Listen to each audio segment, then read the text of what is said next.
Hello,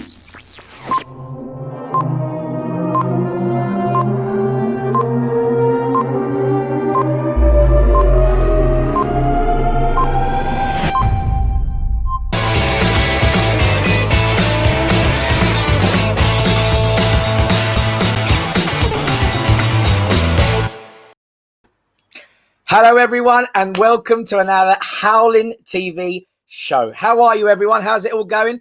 How's your week been going? We're still in lockdown to a certain degree, but we're coming out of it now. So we're not doing too bad. We're not doing too bad. And things are really opening up now. The shops are opening up and people are camping outside TK Maxx. So we're living the dream. We're really living the dream now. It's, yay, priorities. So this week's show is packed full of comedy. There's no such thing as a show without comedy, and this one is packed with it. Now, I've got my first guest. This lady is by far one of the most wonderful human beings on the planet. I've known this woman far, far, far too long, and since I've known her, she has literally graced the stage in every possible venue, cruise, comedy club, and country that there can possibly be any comedy. She's amazing. And now, not only is she a comedian and a great entertainer, she's now an agent as well. Let me leave you to guess who it is. But all I'm going to say is she's my friend Hills.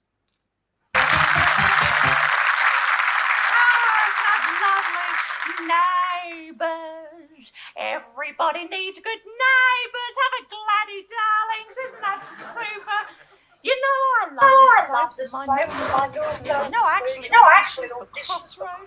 I didn't get the part due to the fact that I kept remembering one line. Isn't that? But now straight on to Lady from Coronation Street. You'll love this, darlings. Hiya. Dreary Barlow here.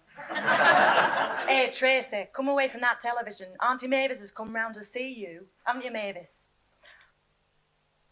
Well, I don't rightly know, actually, Dreary. I mean, Rita's gone and fixed me up with a blind date.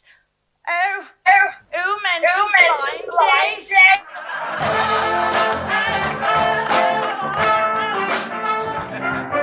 The more the world is changing, the more it stays the same. Life is full of small surprises. It's a never-ending game. Surprise, surprise. The unexpected hits you between the eyes. It nearly did that too.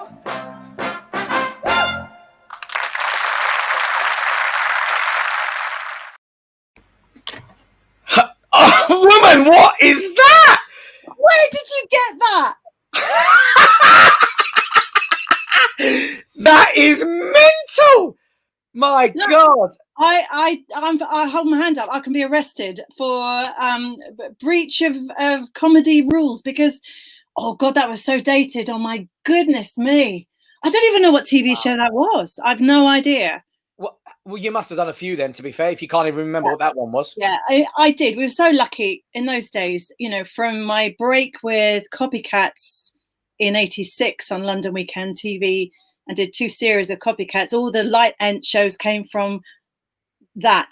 Right. So I do have to say I did a lot. I did everything, but there was a lot of TV to do in those days. There was a lot of live event. You know, it was the live from the Palladium and the Night of 100 Stars, Summertime Specials. All of those shows were out there for us all. And I've never seen that. 25. Thank you very much. I've never seen that. I'm in shock.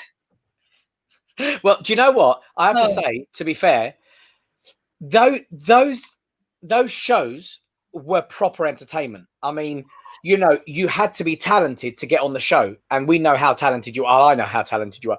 You had to be talented to get on the show, first of all. Secondly, to do 2 seasons of Copycats, that is a shed load. I mean, a shed load of impressions, routines, jokes. I mean, the stuff you would have to sit down and write. Wow. You are absolutely right. Now, I didn't write in those days. I do now. We had writers and some of the greatest writers, people that used to write for Bob Hope, you know, and we had those writers, legendary, the late Charlie Adams being one of them, bless his heart. But they threw impressions at us on a Monday morning, having done the show Saturday night. Yeah. We prep for the week, and there's wigs and costumes and makeup and all stuff going on. And some of them were not in my list at all. You know, they go, right, you're doing suddenly. Yeah, and you go, I've got to learn this, and it did make me focus. And of course, now in life, no one's telling me, so I can kind of just drift off and do what I want. If I see somebody, I think, oh, they'd be quite good to do, and if I can't get it straight away, I kind of lose that. Oh, it's fine. I won't bother with that. But in those days, we had no chance to go off piste. We had to go, right, I've got to learn Nina Mishkov or Julie Walters or Gloria Hunniford or whatever it was in those days. I'm sounding so dated now because, of course, I'm old. No, you're not. They were all, the people of the day. And but the most incredible time were for me the years 86, for about 9 years of television, and I still don't remember what you just showed. No idea. Wow. I remember the dress. That was all. So Hills, you've been doing I say Hills, by the way. I know you was Hills, but everyone, it's Hilary O'Neill. And of course her name's right there on the screen. Hilary, what you've been doing since the lockdown then? Well, I'm now a professional gardener, and I picked my first. This is so show busy. Sorry, it's a very stagey thing to say, but I picked my first sugar snap pea yesterday morning. Whoa! I know, big times, and my mum and I snapped it in half and ate it. So I'm now a fully qualified professional gardener. Alan Titchmarsh, eat your heart out. Well, isn't it a sad thing though? In this lockdown and these times of talking about TV shows being made, not making new shows. Yeah. I'm just settling down to, well, actually they are making it, but different camera angles. Cause I know like Alan Titchmarsh, his wife is doing the camera work around the garden to follow him. But I'm honestly, something's happened. Showbiz is still in my blood, but my garden has become my new passion. So in answer to your question, my gardening has been my main focus with my mom. Do you know what? That's really funny because my passion for what I do, entertainment and everything, it hasn't died and it never will do. I mean, I'll be dancing to my grave. But I will say my passion for cooking has gone tenfold. Snap. Yeah, Mary Berry's my new Bezzy mate. Monty Don, garden as well, new Bezzy mate. James Martin, can't actually get enough James Martin. And also, the social media is great because we're all reaching out to each other. I sent a group hug to everybody in the business today. It was so grand. I didn't mean it to sound like that, but I really felt it. I really felt we all needed that because we are all, you and I are great sailors. We're on the cruise ships most of the year. And then Panto, aren't we? Apart from the odd one-nighter and corporate. And that's all stopped. And of course, today's big announcement from Cameron McIntosh with the West End shows. And I just wanted to just send it out there. I can't do anything. I can't say the words. I'm not qualified to say anything that's going to make things better. But you just want to feel that you've got everybody's back. It's a tough time, isn't it? It's a tough time, particularly in the entertainment world when, we've had quite a few guests on here who've suffered, anxiety, who have suffered depression to a certain degree, who have suffered major loss financially. And you kind of go, we feel for you and we feel for everyone because we're all in the same boat, literally, and cruises are not coming back for a while. Certainly the West End is not coming back for a while. Comedy clubs, we don't know when they're going to come back. So it's a really it's an odd time, really, which is why all these great entertainers that we get on the show are so brilliant because, each and every one of them has got their own journey. They're doing their own thing. Yeah. And, so apart from learning how to garden, what else have you been learning? Baking, definitely. Learning to be patient because I am trying to be patient, but my patience isn't my greatest virtue. I hand up. But my mum is my main worry because she has dementia now, the beginnings of vascular dementia and chronic back conditions. So I'm on a daily basis being a pharmacist with I'm being told what to do. I'm not just having a double guess at what she might like today. I mean, I'm just saying, I'm just trying to read her pain, ask her what 1 to 10, how she feels, so I'm very much nurse and carer. It is full-time, Kev. It is. It's my full-time job now, and I'm happy to do it. I'm an only child. Mum's an only child. We've just got each other, and so she looked after me for 26 years. So you what? What's wrong with 26 years? I was just trying to get away with my age then. It didn't work. So what else have I learned? I've learned that there are some idiots online. Yeah.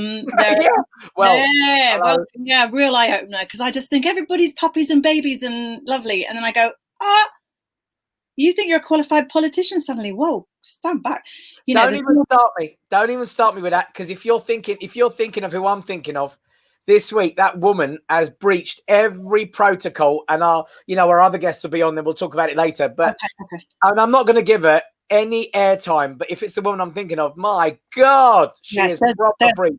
Yes, so that's all a little bit funny. But I'm just learning to. Do you know what? When my neighbours have made my lockdown, the people that I'm going to say blessed I am, because I've got neighbours either side. The fences are low enough to talk over, and they've got 3 little girls next door, gorgeous little boy next door this side. In fact, they're watching. Claire and Dan are watching this. I must wave to them. And little baby and Jack. Oh, they're just a dream set of neighbours, and I can just be myself. They've seen me they've never seen me with makeup on. This is the best effort I've had since lockdown. Wow. You know what I mean? They've seen me look like a bag woman out there with me potato plants and what have you, and mowing the lawn. It's just, but it's I tell you what, the glam from that showreel video of you in blue looking, woo, surprise, and then suddenly, can you believe potatoes going, all right, how you getting on? Yeah. Oh, life has changed, but I tell you what, it will do to all of us. It'll just, when you're riding a horse and you pull the reins back, just ease the reins back to slow the horse down. Hopefully we've all learnt a little bit of that. And also just smell the roses constantly, because we're so rushing, aren't we, with being packed. We like come home, we've got to do our washing, we repack. We're going to a hot country, so we need suntan cream and shorts and sandals. Off to Alaska. Oh, right, okay, jumpers. Everything's bye, see you soon, bye. Outdoors, slamming, cars, Heathrow, off. And it's suddenly gone. So for the good, it's for the good. I mean, you and your boys, you are so busy, Kev. You're one of the busiest acts in the business. For them to have daddy time with them being taught by you for school and in-house, never get that back. It's brilliant. Do you know what? And you've kind of nailed it a little bit, because I was always on the road. I've been on the road since I was 17, Hilary, not 26, but there you go. I've been on the road since I was 17. So kind of started in the West End, and I didn't stop for nearly 12 years. Right. So I was in my late 20s before I started getting into stand-up. And it was, just an odd time, really. And I've always been on the road. So and then when the babies were born, I was literally, they were born, and then with a matter of weeks, I was back out in Australia, touring. And then from there, I went to South Africa touring. And, things have happened. Things have changed. People have been and gone, family members have been and gone, which I haven't been able to get back for, because when you're in a show and the pressure of the entire production is on your shoulders, you can't just up and leave and go, oh, I'm going to go because I've got a funeral. No, you don't. You're on the other side of the world. It's a 24-hour flight. You're not going to leave us in the lurch. So there's a lot of that. And you've got to have an understanding wife and family. But you have. Michelle's incredible. Michelle. Cheers, Michelle. Oh, bless her. She's 1 in a million. She really is. And I'll tell you something. Being with my boys at this time that I've been with them now, not only have I realised how much I hate them, but I've also... No, just kidding. No, come on. How many years I have you wasted with them? But do you know what? Have you got a favourite, by the way? Because they're twins. So have you got a favourite? Yeah, it's not them two. Right. Oh, look, there's Michelle saying, love you, Hills. I love you back. But no, do you know what? I've learnt more from them in the last 3 months in lockdown than I think they would have learnt from me, because I've learnt how funny they really are, because I haven't had this chance to be with them 24 hours a day, 7 days a week. And don't get me wrong, they push my buttons. There's points where I know. Of course I love them. I love them. There's nothing I can say or do that will deter me from those, and it's the odd things. I'll tell you what it is, right? They'll kill me during the day, Hills, but in the evening, they're in bed. I'll tell them a quick bedtime story. They'll do their little prayers. Please, God, make mummy's leg better or something like that. Yeah. And then and that's it. At 11 o'clock at night, I wake them up to take them to the toilet for their usual night pee-pees. And I'm not joking. They'll go to the toilet, and as they're peeing, they'll finish. I'll pull their night pants up and their pajamas, and they'll turn around and they'll cuddle me and they'll go, "Love you, Daddy," but they're still sleeping as they're saying it. Oh, love that. Oh, Love it. That's something. And you're home to make that bond with your boys, you know, Yeah. and you know you're going to take off. All the work will come back in time. It'll be slow. It will be there, and you will take off again, and you'll be on the other side of the world more often than not, saying goodnight. But I think the bond between you will be better because of this time. It has to be with everybody. With everybody, all my friends that are parents that are acts and work all the time. They're all finding that. It's the most beautiful chats I'm having with some of my guest entertainer friends from the ships, saying, you know, time with my son is unbelievable. We've bonded again. Another friend of mine who's in a top function band, she was saying to me that her and her son have got this bond that they never had. They were great before, but now they go running together. They do stuff together. And she said, you wouldn't get that with a sort of teenage boy. It'd be like, oh, you're so uncool, Mum. And they're just been thrown together and it's working out. So, you know, the small thing to come out of this is that. I think so. I think one of the funniest things that came out for me, and tell me how it is for you, but when we first got into lockdown, no one was anywhere. It was like apocalyptic.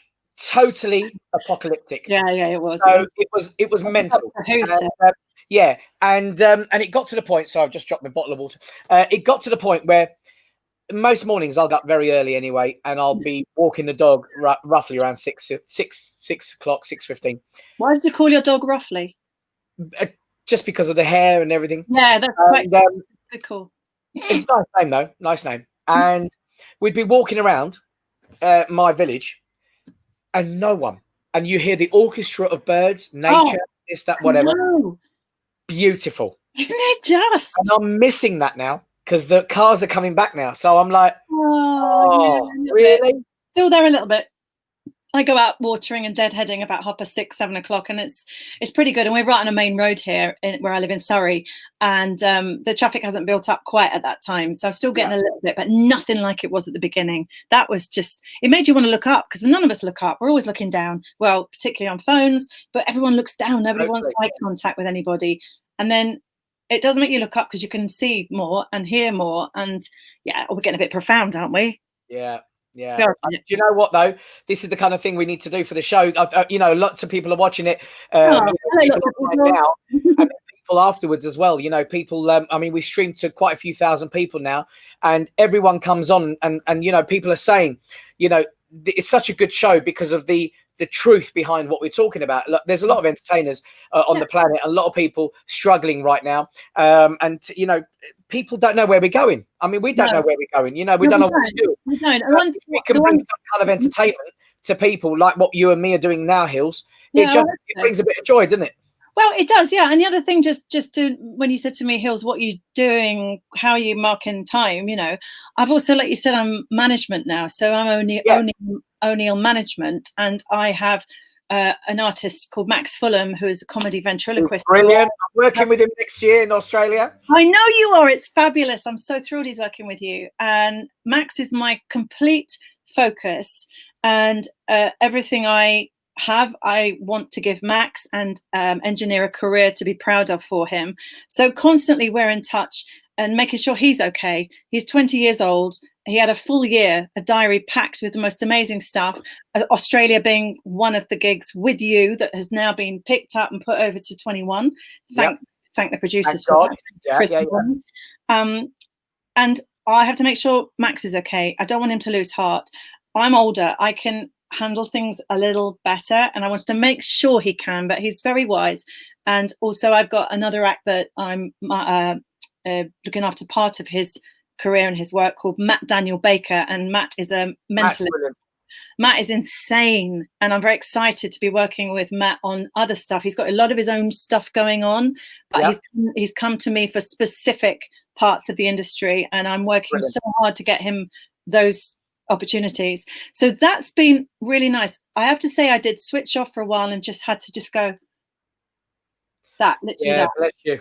Yeah, I get what And you then mean. now, I don't know about, well, I know you're constantly thinking and working, but I've now clicked back into Hill's mode, O'Neill management, where the wheels are starting to turn again. And Yeah. Max and I've had some great ideas recently, and it's exciting again because I want the boys to be match fit when it's ready to go. I don't want to go, oh, I need to lose 2 stone. Oh, I didn't get my lighting plot done. I didn't, edit my act to be to not involve an audience, because that's another thing I think might. I don't know whether from your experience, I think that might be, I don't think, I know for sure it's going to be how things will start off with no audience participation in somebody, so I'm preparing the boys to say, that part of the show where you get somebody out, so think again, work around it, think of There he is. Big love to you both. I'm so excited for Australia next year with you, Kev. Max, I can't wait to work with you as well, brother. And by the way, for everyone watching at the moment, we are going to be featuring Max and a number of other upcoming talent on a complete separate show called Howlin TV, which you and me and Hills have already spoken about. Max is going to be one of the talents we're going to feature. He is awesome. He is really awesome. Oh, I've never experienced anything like it. I introduced him in a charity show at the Theatre Royal Brighton, and 17-year-old boy, nobody knew him. The producer, Rob Reeks, and Carol Todd, the director, had found him and put him on the show. And I said, okay, what do I say about him? He's done nothing. He hasn't set foot on a stage. And I watched, as I turned my back, as a ladies and gentlemen, Max Fulham, as I gave him a big warm up and everything, walked into the wings, turned around and watched this kid absolutely paralyze a packed audience at the Theatre Royal Brighton. And it was like an imaginary arm came out of my head with a grabber on it, and all I thought to myself is, he's mine. And I am still a comedian, impressionist, and singer. That is what I do. However, I knew that I had to suddenly get hold of this boy because I knew he was absolute magic, and there was something. And that's when I decided, maybe I should start management, and I got friendly with him, and then he's come on board, and he's just dream. He's an absolute dream. So please follow him, anybody. Max Fulham. Absolutely. On the internet. Yeah, he's brilliant. Well, Hills, listen, stay where you are. We're going to go to one of our spotlight moments now, where we're going to feature a fantastic act that has done one of our showcases here at Howlin Entertainment, and it is the fantastic Mr. Ignacio Lopez.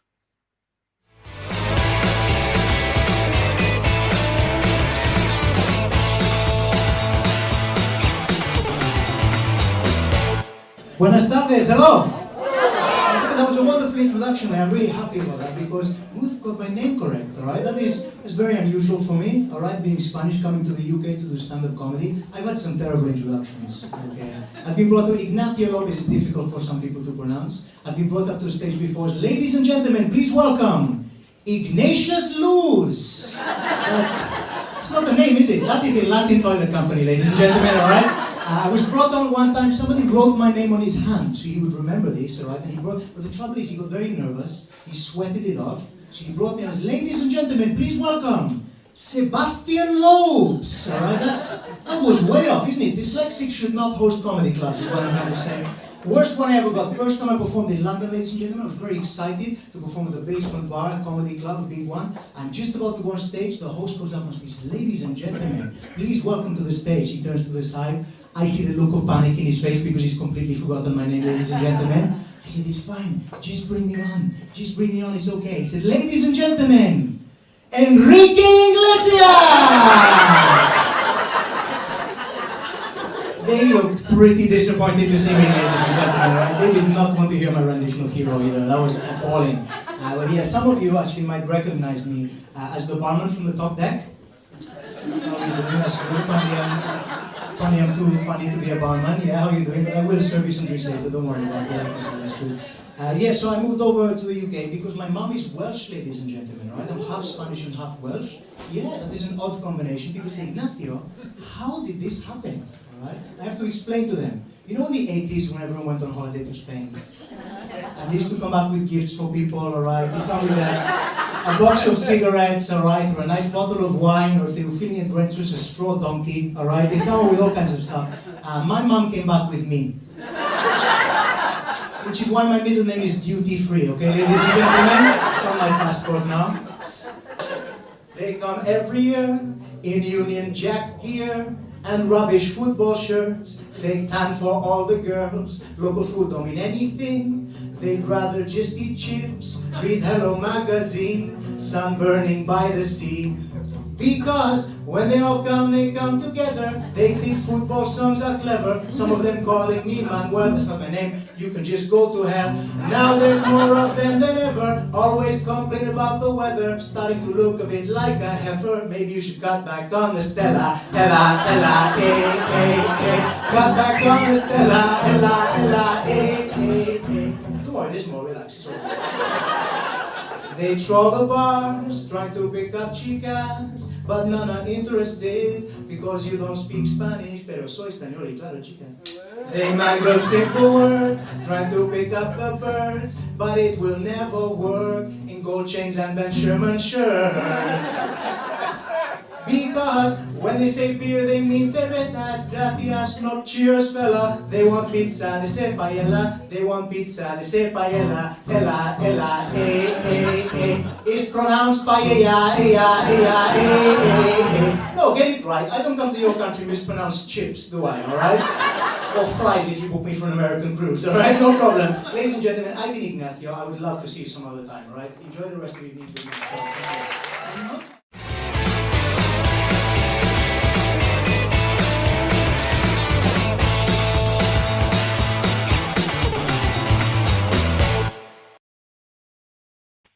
Wow, isn't he funny? He is an absolutely fantastic human being as well. Ignacio Lopez, as he likes to put it, but he's a fantastic performer. Now, we've got a fantastic friend of mine who, by the way, was going to be online with us, so you could see his wonderfully trimmed face and haircut and his beautiful garden. However, the Wi-Fi is not doing very well in his area, so I've got him online right now on a call, and it's my friend and the fantastic Mr. Paul Zenon.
You know what?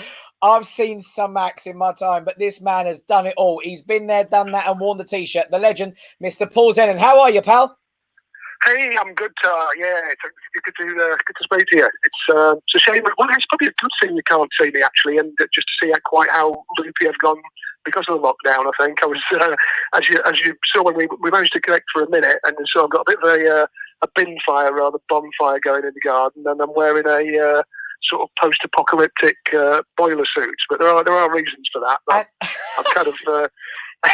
Well, I have to say, I wish people could see it because it was proper, like something out of a zombie land kind of thing. You had fire going behind you. You had like this green army carcass thing that going. God knows what you were doing. Well, I was basically going for the De Niro in Taxi Driver meets Dominic Cummings in the Rose Garden at a trestle table. Somewhere between the two, you know, as someone who tells lies for a minute. Do you know what? Bless you. But it's basically because I'm in houses when the whole thing, the pandemic started. I just bought a new house and it needs a lot of work on it. So basically, I'm a born again labourer. That's what I've been doing for the past few months.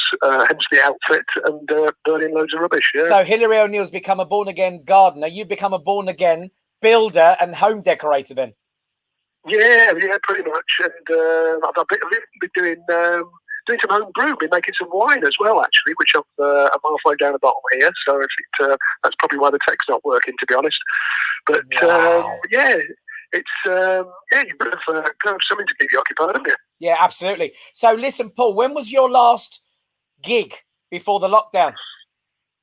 Last one was, I'm trying to think now, I can remember the last but one, and the reason I remember that better is because that was in Singapore, and it was a private gig, and it's when the whole COVID thing first started, so it was in February, and so I was actually quite concerned about going out there because we didn't have it here at that point. But as it was, I got back and people were kind of going, "Oh, we should postpone the meetings because you've been over there and all the rest of it." Yeah. A month later, we're still not in lockdown here, and they're going, "Oh, shall we have that meeting now?" And I'm going, "No." It's far more dangerous here than it was there at the point, you know. But that was quite an experience. So I got into the whole hand sanitizer and washing hands and all the rest of it probably a month earlier than most people, you know, from that point of view. But it was a nice one to finish on. I said one gig after that, I can't even remember what it was. It was so memorable. But we are. I mean, I think you're talking to Hills about the fact, you know, when is it going to be back? But I'm told out of the blue last week. Actually, I got a call from Countdown, and it's looking as though they may well be back in production next month, which would be interesting. Oh, really? Is that the Jimmy Carr one? Yeah. No, that's the 8 or 10 Cats do Countdown. It's the original Countdown one with brilliant. Rachel Riley and whatever. It's not definite yet, but if it's looking as though that may be back up in production fairly soon. Which will be interesting because we'll have to do the whole social distancing thing on that, which is weird. I mean, normally my thing each day is to do a trick with either Susie Dent or Rachel or Nick or whatever. But I'm not going to be able to kind of get them to sign a card or borrow a banknote off them and all that kind of thing. And it suddenly brings it all home. I think even in the entertainment world, in show business, I think magicians are going to be the very last back to work because they rely on that physical interaction, with the audience. Absolutely. So, I think that's quite scary, actually, because obviously table magic, I mean, we look after in Howlin Entertainment, we've got quite a few table magicians, close-up magicians, sure. and actually one of them, Andy Ray, just put there online there, saw your Houdini show. It was very emotional show. I'm a big fan, he's put. Oh, that's very nice. Yeah, it was supposed to be a comedy. It was it was a show I did called Linking Rings, which was kind of it was sort of semi-autobiographical thing about growing up in Blackpool and growing up working in a magic shop and all that kind of thing, but also about Houdini and his right-hand man, and that was quite a sort of deal changer for me, going from doing the comedy magic for so many years and then sort of going to what was quite a serious thing, it was kind of a moving show to perform, so but well, thanks for that. Who was it said that? It was a fellow magician, actually, who's brilliant in his part of Howlin Entertainment. His name's Andy Ray. A great character, really nice human being as well. He's a top bloke. He really is. So cool. When so we're now talking obviously Countdown, the TV show, but what about live shows, Paul? When do you think you'll start going back to doing those again?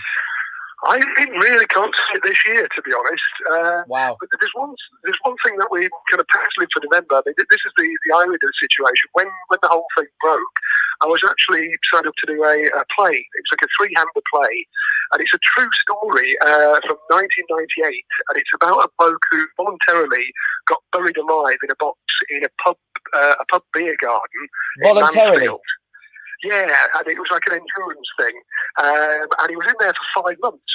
And so this play is a kind of true story, but it's a comedy, as I say, it's 3-hander, and I'm playing the guy who was the pub landlord and his agent he became, and we were halfway through rehearsing it, and the whole thing, the lockdown kind of happened. Yeah. But the irony is, we thought initially this is going to be good because when it comes back, it's very topical. It's about a bloke, the original self-isolator. Totally. But as it's gone on, and this whole thing's got longer and longer, you're going, well, here. Firstly, most people listening to it are going to be going 5 months. That's nothing. We've done that.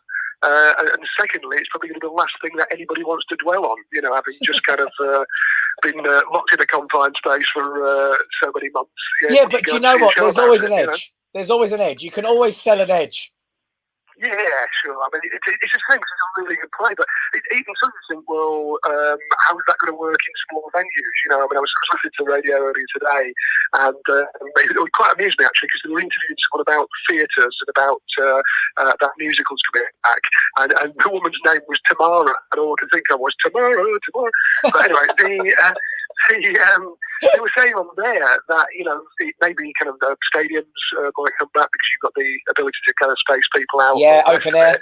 But the fringe venues, the small venues, the cabaret, the comedy clubs, there's no way that's going to work financially. If you've got a room that seats 50 or 100 people and you can only have 20 in it, how are you going to make that financially viable? So no, you're not. I don't think for a long, long time, sadly, and not that much we can do about it. But even going back to the play, it's a three-hander play. We've been working a small stage, and you can't do a play that's about claustrophobia set in a party in a pub with three people handing each other props and objects. So that's going to be out the window for a while. Yeah, I think once the government. Yeah, I was going to say once the government kind of releases the whole, 1 meter rule, the 2 meter rule down to no meter rule. I think once the no meter rule comes back in, then we're all back to normal again. We can go out and we can do comedy clubs. But then you kind of think to yourself, will people want to go back? And that's the thing. What do you think? Because I mean, I don't know if you read this week, Paul, but there's a guy who's set up the first drive-in kind of club, basically, where you can go to Brent Cross, you park up, you watch some entertainment, then you watch a movie, and then you go home, and they're charging whatever they're charging, 49 quid a car or something like that. But people are turning up and doing this, and he sold 30,000 tickets in a matter of days, if not hours. And people are desperate to get out. So don't you think if they lift these zero and we all go back to just like socializing and interacting with everyone, do you think people will go back quickly, or do you think they'll be hesitant? I think there'll be a real mix, actually, because I don't. I'm in Brighton or whatever, and I think there's a slightly different atmosphere from other towns from what I hear. In that everybody here is still pretty cautious, apart from the young people, the students who are not as worried about catching it because they're less likely to. But in the main, people are still really reticent about sending the kids back to school, about all that sort of thing. I think there's always going to be a certain amount of people that go sod it, and they're the ones that are on the beach, with everybody else crowded in. So I don't think they'll be short of an audience, but I think what will be interesting from a comedy point of view is trying to get any atmosphere with people spaced out at all. So I think what will happen, certainly initially, it won't be just down to zero and everybody just acts as they did before. I think after several months of conditioning, there's a whole thing about, if someone walks within a few feet of you, you're suddenly really, nervous about it. And I don't think that's suddenly going to change to the extent that they'll happily sit next to someone touching arms in a small hot room, And the problem is that, even if you've got the venue size-wise to get enough people in, spacing them out, there's just going to be no atmosphere, so particularly for comedy gigs. Yeah. Although the other side of the coin is, I heard some comedians talking the other day, and they were saying actually when it does come back, the people that invest their sort of physical health in going to a club, even if there's still a slight risk and all the rest of it, they're going to make sure they have a bloody good night. They're going to be in there, and these particular guys chatting were saying, I bet the atmosphere will actually be pretty electric on the gigs that do happen, because people are so starved of it. They've invested sort of, not just financially but emotionally, if you will, as well. Yeah, I agree. So I think it could go either way, really, depending on the size of the gig. Do you know what, Paul? I think you're absolutely right, and do you know what? You've been absolutely fantastic. I know it's been a little bit hard with the old videos not working, but you've been an absolute delight. Now, will you stay on line while we interview our brilliant, lovely man, while we interview our third and final guest? Now, absolutely, this guy is an absolute gem. He's awesome. He's a friend of mine, and he is wonderful. He's so talented, and he's so funny. He's the one and only Mr. Ricky Grover. You say Fogo, I say Furlough, Fogo, Furlough, Virgo, Furlough. Let's call the old thing off. Oh, this is nice. I didn't realise how nice it was. Do a little puzzle, plant a few seeds, grow your own, get round the fridge, watch a bit of Tipping Point, even The Chase for the clever ones who can answer the hard questions. I know what's going on out there. People thinking, what am I going to do today? What's the time? Whoa! Tipping Point. It's all going lovely. All of a sudden, stop! Kamikaze drop. It's the highlight of the week. Put it on pause. I'm going to celebrate. That's made me hungry. Go to the fridge, open the fridge, light comes on. All of a sudden it gets more exciting. Oh, what's over the back there? Dairy triangles. Lovely. You reach over, you look to the side, you see a little bit of hummus. Look up the top shelf, a little bit of couscous, a little bit of halloumi, a little bit of tiramisu. You think, you know what I'll do? I'll make a nice little mezzo. Lovely. Let's get a little bit dirty with it, a little bit of Nutella on the side, a little bit of peanut butter. Who's gonna know? There's only you there. In your comfy clothes, getting bigger by the minute. Let's have a little look in the cupboard. Whoa, that's a little bit tricky. See what they've done there? They put little sausages and little spaghetti hoops in a tomato sauce. I wonder what they taste like. I'll tell you what they taste like. They taste like cat food. Whoa, mockety bush. Seriously, man, what are you on? What? It's not really an act. It's just me talking, isn't it? Oh, yeah. That's what lockdown's done to me. Mental. That's what lockdown's done to me, mate. Bless you, pal. Wait, listen, you look like you've had the old lockdown haircut. Oh, no messing about, is there? I mean, I'd try to snip little bits. In the end, you just got to get the Zommer out and go for it, haven't you?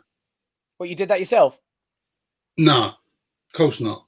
But I mean, my wife did that. She did it. She let me have 5 minutes off of garden slaving. I'm a garden slave now, by the way. Do you know, I thought I'd been last week's show. I've been sitting here for a week. To be fair, you obviously trust your wife a lot to let her loose on your hair. I haven't. I'm literally growing it. Yeah, no, it's good. Well, it's a bit mafioso, but you know. So how you been, son? What you been up to?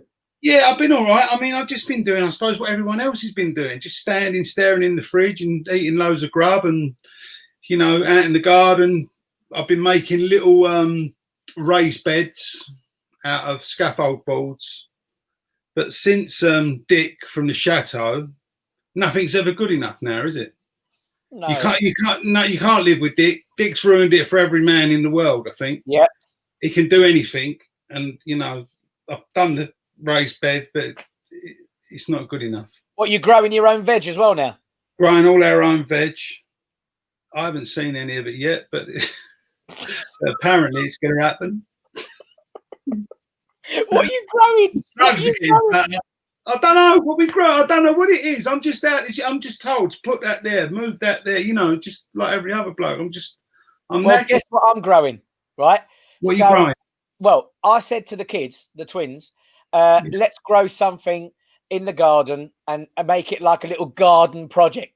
So they've got tomatoes, right? So they've both got tomatoes in their little pots and they're growing. Seriously, they're growing great. I bought myself an artichoke seed. Right. I'm growing it. Is it nice? It's growing. Yeah. It's growing. It's growing. So what are you doing gig-wise? Because you ain't doing any gigs, are you? I wasn't really doing any gigs anyway. I'll tell you a little brilliant trick that I've done to my stepfather years ago. He had an allotment and he got really passionate about growing all this veg and all that. So it wasn't really happening. He kept going over there and, you know, he was really working hard at weeding and all that. So I brought loads of old tins of carrots and tins of potatoes and I planted them all, right? No. I planted them all on his allotment. So as he dug it up, it was all coming up, tins of carrots and tins. I thought he'd love it. But he went absolutely berserk because it ruined everything. Nothing else would grow. But anyway, it's a joke. Oh, you evil man. Well, there, you think it's funny. Oh, here we go. My tomatoes are struggling. Any advice? Go for it, Rick. Yeah, I think go to the supermarket might be an idea. Because you know and I know with 400 plants, you're going to get about 5 tomatoes. So Yeah. you might. It's never going to happen, is it? You know, no, it's not. Well, gonna happen. listen. I want your take, right, Go on then. on what you thought about people panic buying toilet paper. Yeah, what was that about? I didn't really. Everyone just completely lost it. But I don't think there is anyone who hasn't got a stock of toilet rolls. Is there anyone out there? No, I have. Yeah, of course you have. And we all made out. We all done that thing where we said, "No, I'm not stockpiling. It's disgusting and all that." But we was all running from one shop to the other, buying toilet rolls. Panic. I mean, what was you going to do with them? Well, I don't know, but when people started panic buying toilet rolls, I was like, "Why is that happening?" I just didn't. I didn't get it. And then I went to the supermarket, and this was before the social distancing kind of, had been implicated at that point.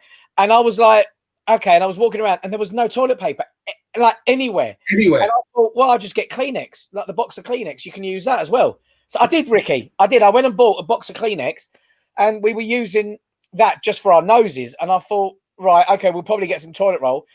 And we never actually ran out of it because we never needed to. So it was the weirdest thing. It's just it just shows you what people can do, the state they can get you in, and how you can get drawn into all this, and all of a sudden you start panicking, doing crazy things. It's mad. By the way, that's typical Paul Zenon there. Typical magician, just disappears before the show. He didn't even realise he made himself disappear. He's that good. Do you know what? Paul Zenon is an awesome human being. He actually came to the Water Rats gala that we do every year in London, and he turned up, and he was just fantastic. He came along, he had a good dinner with us, and he was good laugh. He's just a great human being. And you know what? I like surrounding myself with nice people. But he's one of the good ones, really. Like you, Ricky. You're one of the good ones, mate. Thanks, mate. It's a weird time. Hilary's great as well, by the way. I thought Hilary's just adorable. Do you remember? I actually played a character called Hilary in Joe Brand. Yeah, it was called Getting On. It was a program about the National Health Service with Joe Brand, and I played a modern day matron called Hilary Loftus. Right. I've been a Hilary myself as well. So hold on a minute. What movies you got coming up? Because I know you've done quite a few. Obviously, Buller's one of the big famous characters you played for many, many years. I can see you got Rocky Balboa behind you. We're not talking about the next movie, are we? Because he is thinking of coming back and doing another one. I love Rocky. Do you? I love it. I love it. I don't care what people say, but the first Rocky film, it's just I can watch it and watch it. Someone gave me that a few weeks ago. A mate of mine gave me it. I popped round there and he gave it to me. And we actually, what we've been doing is turning it the other way around and using it. Everyone's doing puzzles to keep the puzzle in place. Good little tip there.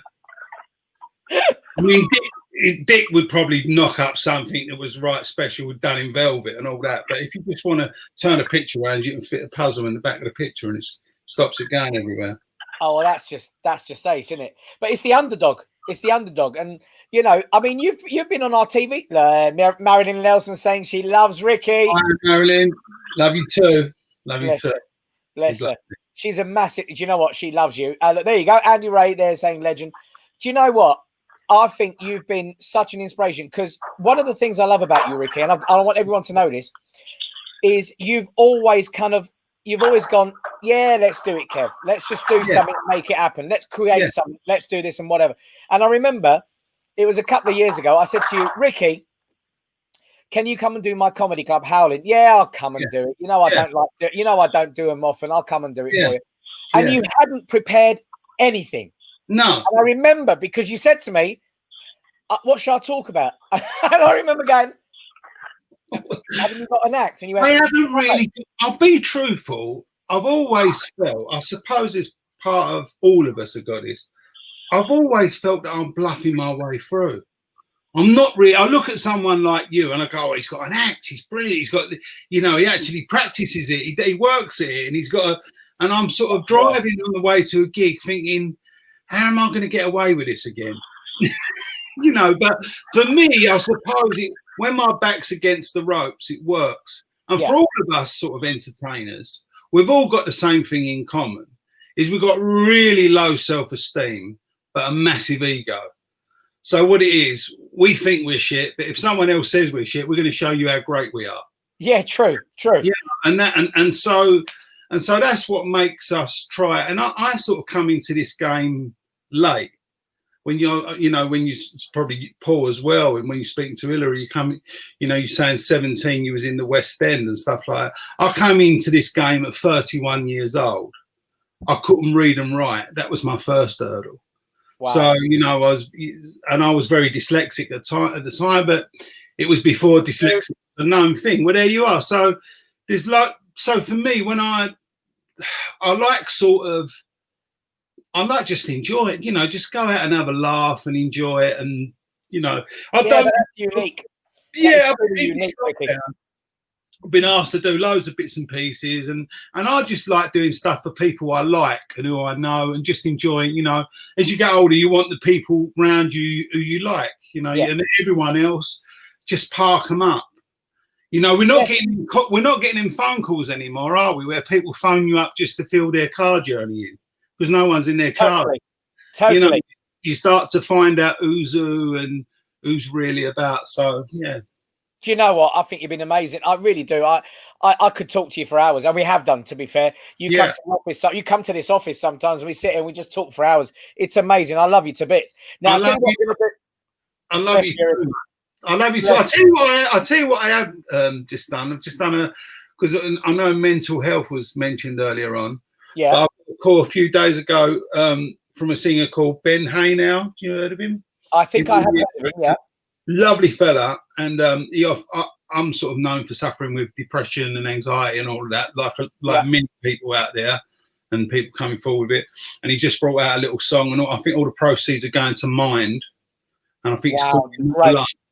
So look out for that. I'm in the video, and there's quite a few other people in the video, but it's not about me. It's about sort of spreading the word, because I know at this time, with what people have been going through and the stress, we're all financially terrified.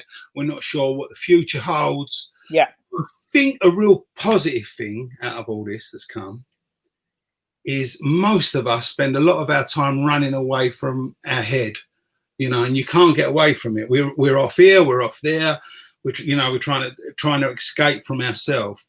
But a lot of us have had to sit with ourselves. And be alone and be in a confined space and be with people around. And we've done all right, haven't we? Yeah, we've done all right. We've done all right. And I've got a feeling after all of this, regardless of, the economical side of it and all that, economics. I told you I couldn't read and write till late. I'll get words muddled up. Doesn't matter. But what I'm trying to say is, I think people, I've turned into a life coach. What's happened? This is because I've been sitting here waiting too long. I'm no good at this sort of stuff. I'm turning into a life coach. I don't know what I'm talking about. I'm trying to I've got a clue. I'm sitting here fat as a bullock with a vest on, sunburnt, giving people advice. What I'm trying to say, Kev, is I think people would just be a little bit nicer to each other at the end of this. I think it will happen. And even all these protests and all these things that's going on with the racism and all that, I just hope that, I think at the moment it's in its height for causing racism, if anything. But I think it'll turn around and people just be a bit nicer to each other and just think, look, we all have some bad, hard times and some sad times. Let's all help each other. You know what? And on those words, I'm going to bring in everyone else into the phone conversation with Paul Zenon online and Hilary on the camera there. Guys, welcome back. Thank you. Hi, Hilary. Ricky, what a spot. Honestly, I want you to be Prime Minister, please. Thank you. I'm welling up. You're brilliant. Thank you. Thanks, Hilary. Your attitude is brilliant. It's exactly right. When you say running away from our heads, it really kind of made me go, wow, we do that. We run away from our heads and we haven't been able to. So we've kind of been self-sorting ourselves out, like you saying, I'm turning into a life coach. Well, great. I've just I've just gleaned from you in like 2 minutes. Hold on, talking. Paul's saying something online. What are you saying, Paul? I was just saying, in terms of performers' mental health and stuff, I had a little thing going for the first several weeks of the lockdown. You know, the key workers on the Thursday, you got the applauding the NHS and all that sort of thing. What I did for a few weeks there is I just went on my doorstep at about 5 to 8 every Thursday and just did a little trick or a little joke, and then got the applause as though it was for me. It's fantastic. That's amazing. See? That's amazing. That's why we cut you off, Paul. I can't believe that. We listen, mate. We had reception. We could have had you on the show. Yeah, We didn't want to hear all that. We don't Ricky, need- hold on. Ricky's trying to say something. Hold on, he's replying back to you. I said, what Ricky should be doing is try and get a few more adverts on TV. It's just not enough insurance ads at the moment. Right. Well, listen, stay online, because it's now time for Kev's quick fire round. Okay. All right.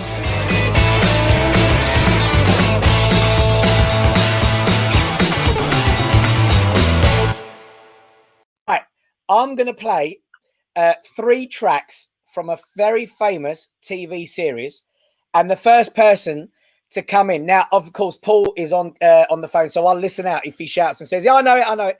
But you two have to do either a funny gesture or a sound to get my attention. And all the people watching at home right now, okay, if you know the answer, certainly tell us on online. Give you the answer out. But here's the first one. It's a TV show, and tell me which TV show track this is.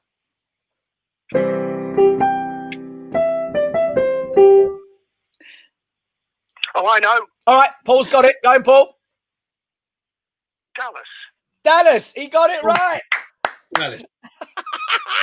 Right. Okay. So he got the first one right. Just name that tune. I've never ever. This is the truth. I've never ever answered a question right ever. And I'm not talking hard pro. I'm talking tipping point, things like that. I've never ever got one right. All right. Well, hold on. Let me get one. Go on. Right, this one you should get. Get. Go on then. I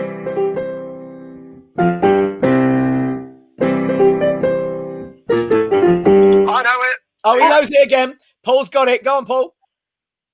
Is it the A-Team? It's the A-Team. See?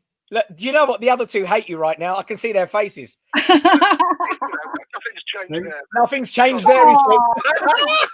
Whoa, mate, you can get them all right, but you still wasn't on here tonight. No one knows who you are. No one can see you. No one can see you, mate. They can only see us. You know those performers where you go and watch a performer and you go, "How were they?" And they go, "Oh, they just phoned it in." There you go. He just phoned it in. Is Paul still doing that thing with a snooker triangle? Are you still doing that thing with the snooker triangle? Well, I would be if I was working, because when I used to be a performer, that's what I was doing. Yeah, still doing that. Yeah. That's such a brilliant. I remember There seeing. you go. Yeah, exactly. You're getting some nice little compliments now. If no one's ever seen Paul, go and see him just for that alone. Yeah. Make him do it. It's He's just brilliant. He is brilliant. Right, third and final. Paul, by the way, I've just buttered Paul up just to give us a chance. So yeah, have you really? Okay. Come on, Ricky, you got this. Come on. Get this one. Okay, so to be honest with you, I've lost my train of thought here, but okay, here we go.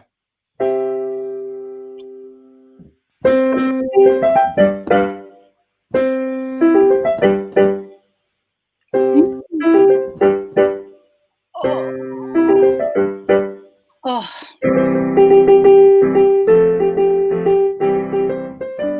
Everyone's shouting. You can hear the internet's just gone blah. I know it did. No, is it American? It's American. It's something. It's an American TV show. American TV show. Andy Ray's got it. Andy Ray's got it. Claire McAvoy's got it. Oh, Claire McAvoy. She's my neighbour. She's literally there on my side. She's got it. She's got it. Can you see that? Was they in a bar? Something to do with That's the one. That's the one. Cheers.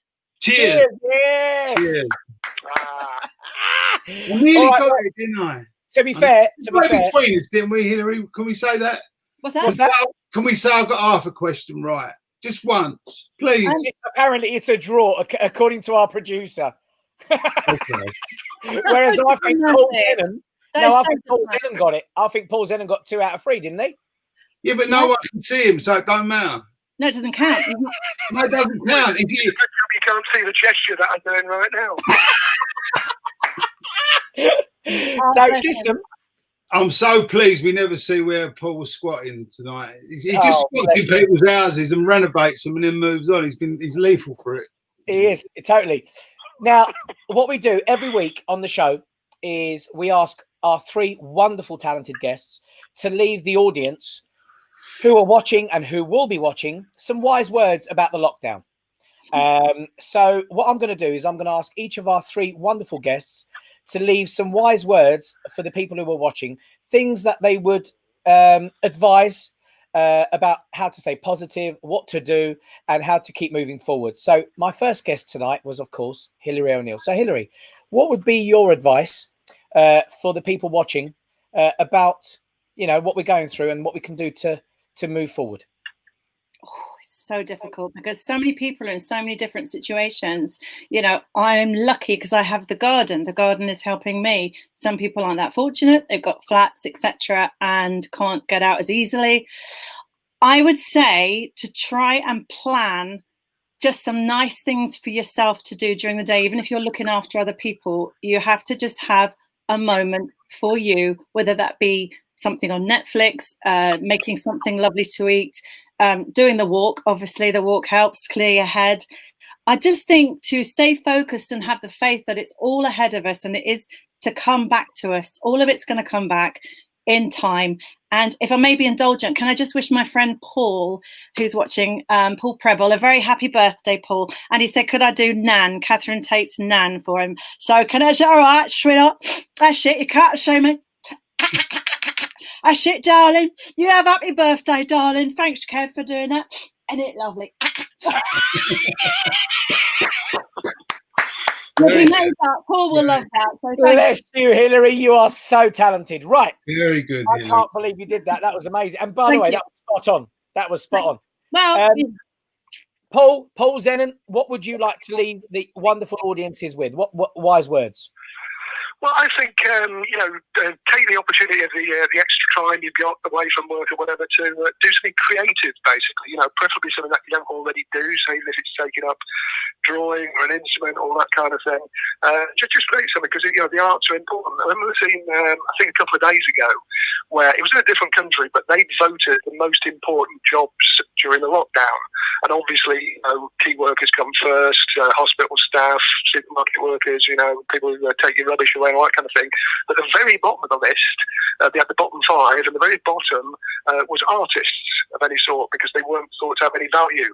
And if you think about, how people have got through this thing with shows like this, with TV, with movies, it's actors, it's comedians, it's magicians, whatever, who kept people entertained through this time, otherwise they've been bored silly. So remember them as well. I'm not saying they're anywhere near as important as the key workers, but maybe if you know some performer or some artist who's maybe not in a relationship, if you've got contact details from them, send them some nudes, maybe, make sure it's consensual, obviously, first, but and on Facebook. Sounds great. Sounds absolutely great. That's wonderful. Wonderful. Thank you, Paul. And finally, none other than Rocky Balboa. What would you say, son?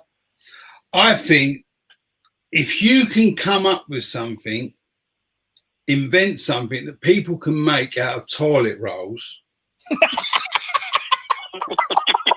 everyone's a winner.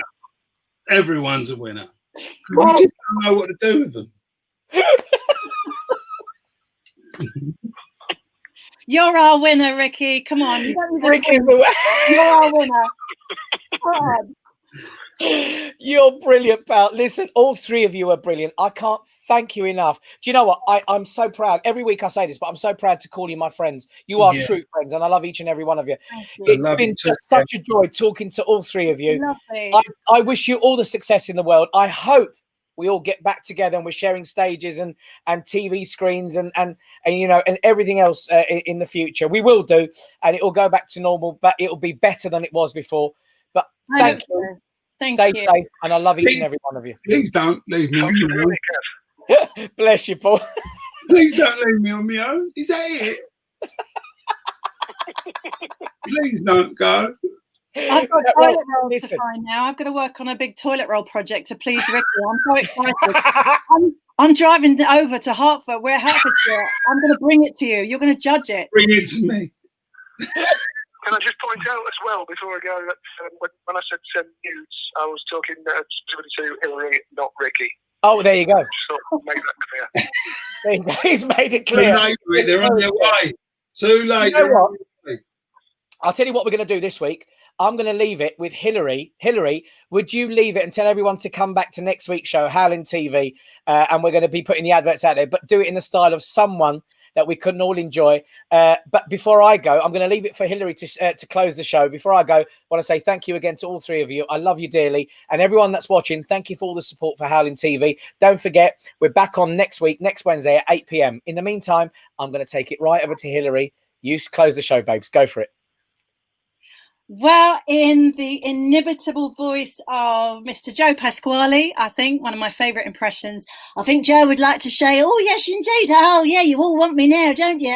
Oh, yeah, you're all gagging for it. Well, why don't you join us? Yeah, that's what you can do. You can go on the internet. You might want to not go on the internet, but you have to go on the internet to see the internet because the internet's where it's at. Oh, yes, indeed. You have to go on.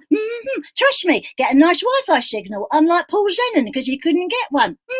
So get on the internet. Join Howling TV because you know you want to. Love you. Bye.